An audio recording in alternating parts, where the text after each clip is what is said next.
Candles. I inherited Chandler's candles from my pa, who had inherited it from his grandma, who inherited it, I guess, from her ma or pa. It's a dying art, honestly, and I will be the first to admit that.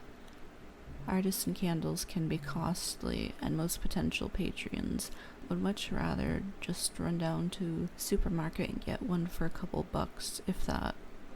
I still do it though. I slave over hot wax and oils tirelessly. You can get lost in it, see? Sometimes I peer into my cauldron and I feel like I can see all the different forms it might take. There's a reason why candles are a spiritual item for a lot of people. In fact, most of my profit is made off the Catholic Church down the road.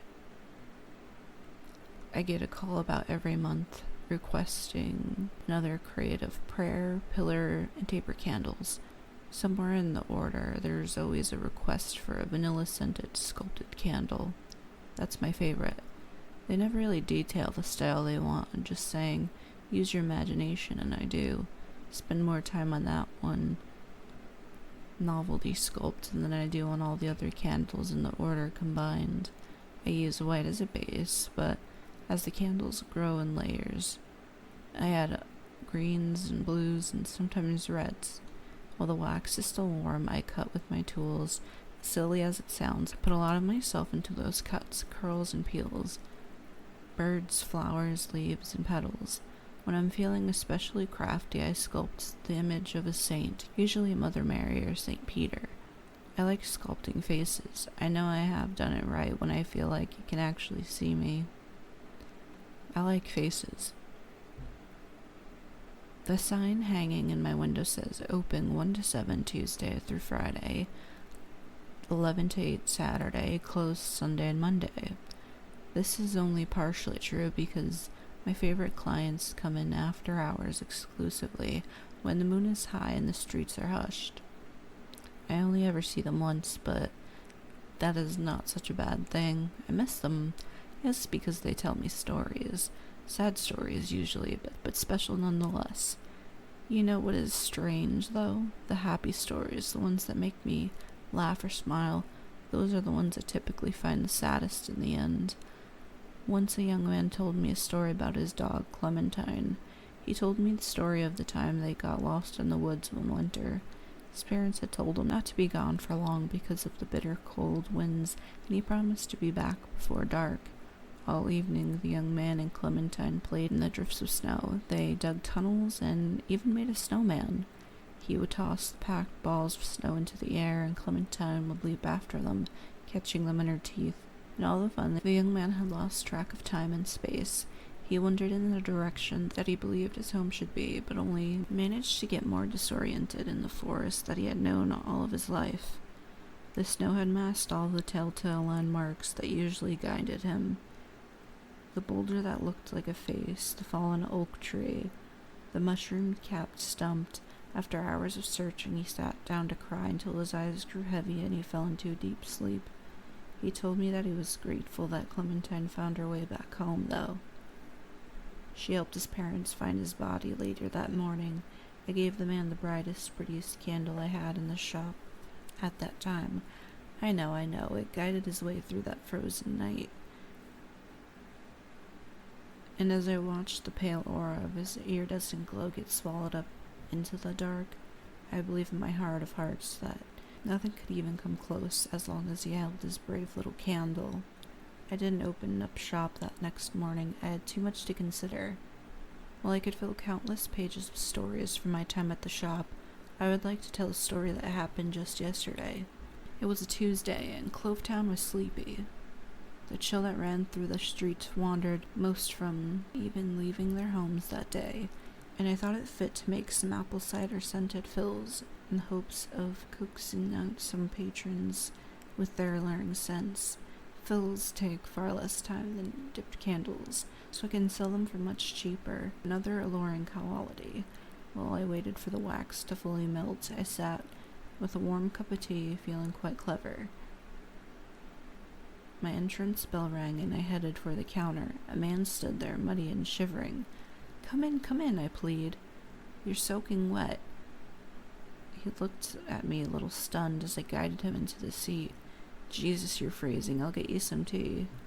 He blinks. Thank you, young lady. I scurry to a kettle that sat on the stove and pour the liquid into a glass jar that would normally have been used for fills. I apologized for the container as I passed it off to him. It's no problem. Thank you again, he smiles, folding deep laugh lines along his aged face. Not a problem at all, I say, and I notice a bruise on his face. Do you need something for that? He taps the yellowing blemish and winces. No, it's just a bruise. Are you okay? Was there an accident? Shaking his head, he takes a sip of tea. No. Well, yes, sorry. Yes, I am okay, and no. There wasn't an accident, just some local kids having a laugh. A laugh at you? He shrugs. I've been around long enough to not care so much. Kids can be cruel, but old men are callous. He chuckles, then sucks on his teeth. Anger burns in my stomach. That won't do. It was a rock, and a small one at that. I just bruise easy. There's a warmth in his tone that soothes my anger. I tell him that he can stay as long as he wishes, and that I could even get him a bite to eat as well. I assume him a vagrant, not by the state of his clothes, but by the character of his face. It told its own story of a home far, far away. You make candles, he chimes, breaking me from the well of my thoughts. I do, indeed. I take a sculpt off a nearby shelf and place it in his hand. I thought I must be a bakery. I smelled apple pie, he says, holding the candle beneath his nose. Apple cider, actually. I tell him. I haven't seen you before. Are you from around here? He laughs again. No, not here. Out west, but I haven't been there in a long time. Are you staying in Clovetown? His brow furrows into a delicate arch. For now, but I'll be gone before long. Topping off his jar with the last of the kettle. Passing through. I'm always passing through somewhere. We all are, I guess, passing through this year, or this place. Passing by this person and that. Passing by. He swirls the tea. My heart beats softly. Where will you be passing by next? His smile returns. Wherever I please, that's the fun of it. No sense in getting blue about all the things you pass by. If you don't, it will. Well, I am glad you hadn't passed me by. I may not have any other company all day. The two of us chatted about places and people for hours, and noticing that no work would actually get done or needed to be done, I flicked off the heat from my cauldron and leave it for another day. I noticed, however, that the cauldron is already cold and the wax stiff. At some point, the power had gone out, without either of us noticing, since I usually illuminate my workspace with the scrap candles that I don't think will sell. This worries me a little. And before long, I've already forgotten. In time, I learned that his name is Bassam, and that his family had come from Israel before the settling down in a Midwestern state that he wished not to disclose. I asked him if he had any siblings, but he would only say, not anymore, they had already passed by. Bassam seems light despite his melancholy demeanor. He always looks thoughtfully lost in some rumination. He pauses before he speaks. He nods before he stands, everything with the slightest of grins. The sun was setting on our day when he mentions that he should be going, passing by. You are free to stay the night, I tell him, trying not to scare him with too much sincerity. It is fine, he says. There's still much to see and many miles to go. Where will you go now? I noticed that he had been holding that sculpted candle the entirety of his stay. When he goes to set it back on its shelf, keep it, I say, and I hand him a box of matches from the drawer behind my desk. It is awfully cold, plus you remind me of it. It would be too sad looking at it sitting lonely on display, reminding me of the kind stranger that stopped by one day. He inspects it with clear eyes. Reminds you, eh? With a little attention, it will burn brightly for a long time. I couldn't sell it to anyone at this point, as it seems to have been meant for you. I had originally fashioned it for the church down the street, but they sent it back, saying that they could not fit another one. The stores were still full from their previous order, so it sat up there on its perch, waiting for someone who needed a little light. He slides the matches in his pocket, and I wrap the candle in tissue, then plastic wrap. I take some twine and a tag, knotting it around the gift. On it I write, "Thank you for passing by. Sincerely, Jen." He thanks me and stares at the present for a long while. I give him his time, saying nothing. Bassam leaves with a wave and another smile. The bell rings above the door and he is gone. The rest of the day is occupied with cleaning and inventory. I am acutely aware of my passing by each and every article of my wares. I feel like I should greet them, or maybe that I should tell them goodbye as I go. I laugh when I catch myself saying "excuse me" after bumping into a table.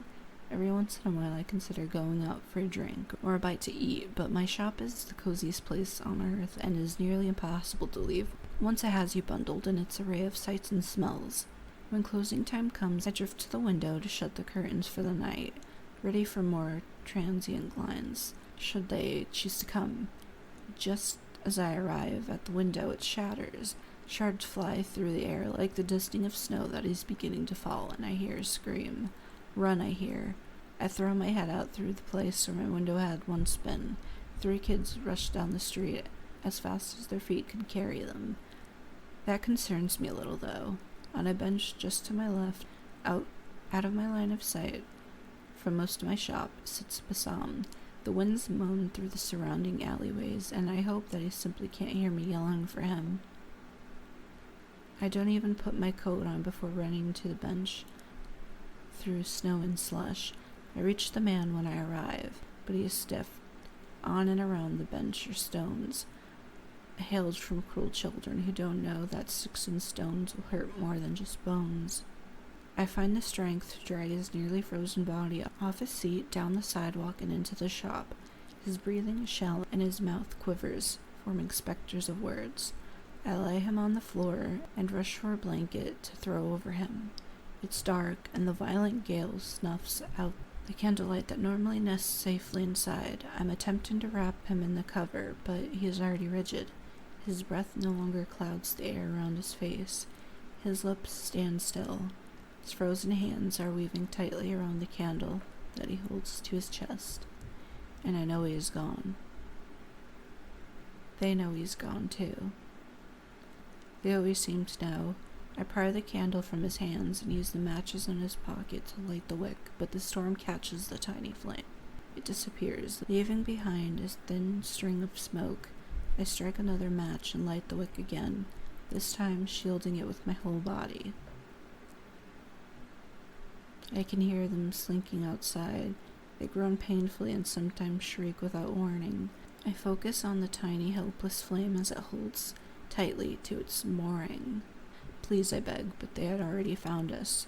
Their feet crunch on broken glass as they surmount the window. The illumination that usually guarded the shop and drew in my wayward clients was gone. Well, mostly gone. We still had that single tiny courageous fire that could barely light even a small area around us. But it would work. It had to work. My patrons are mine and no others. My family had harbored them for centuries, giving them, as best as we could, the tools to brave the darkest of nights. Tonight was no different. It didn't take them long to descend upon us, filling the shop from wall to wall. "Give him over," they whispered.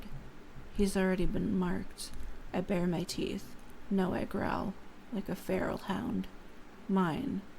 Their tongues lap against the ground impatiently. They pace the perimeter of our tiny fortress in one formless mass. More emerge from the dark corners of the workshop as if the night itself was bleeding. Their threats, their demands, all of it was meaningless as long as I could guard that flame. Once during that night, another patron knocked upon my door, looking for safe harbor just as many had done before. I didn't even see their face. The night flooded out the window and devoured them before they could even scream. Cracks and crunches, tearing, rending, and breaking. I didn't even get to see their face. I blamed myself, obviously, and still do, but when they had their fill, they came back as expected. Some ventured to tail and hand into the glow, but quickly retreated, with a string of screeches and curses. "Please," they begged in unison. "We starve, we hunger." He's mine, I yell again, and my heart nearly stops as I watch my breath threaten the flame. I try to remember the prayers that I had heard from the sisters, but they escaped me. I could only whisper a prayer of my own. He is mine. He is mine. He is mine. Over and over through the deathly hours of that long night, the demand mocked me. They pulled at my boots and tugged my hair. You will be soon, the light will go out. Go out, you will die. Then you will be ours, they groaned. Spare him to us, and we will spare you. He's mine, he's mine, he's mine. The man you called father, we remember.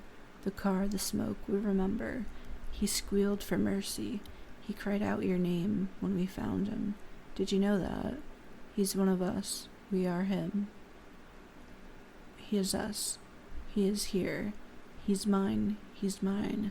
I clutch my eyes as tight as I can. The night has eyes that even you cannot see. We are never filled. We wait on your doorstep and you steal from us. You steal. You will be a feast. A feast. He's mine. Then all was still as an open grave as I dared a slivered peak. The first crepuscular rays of morning peered over the horizon and through the phalanx of clouds above. The night was gone, slithered away into whatever darkened pit that would permit them. A winter breeze quietly slushed the curtained windows in front of me. The tiny candle, half spent, had conquered the deathly howls of the night. I could see its weak glow still waving at me proudly. Was I brave? It asked me in its silent flickers. You were so brave. I hold it up to the wind, and a tail of smoke passes by.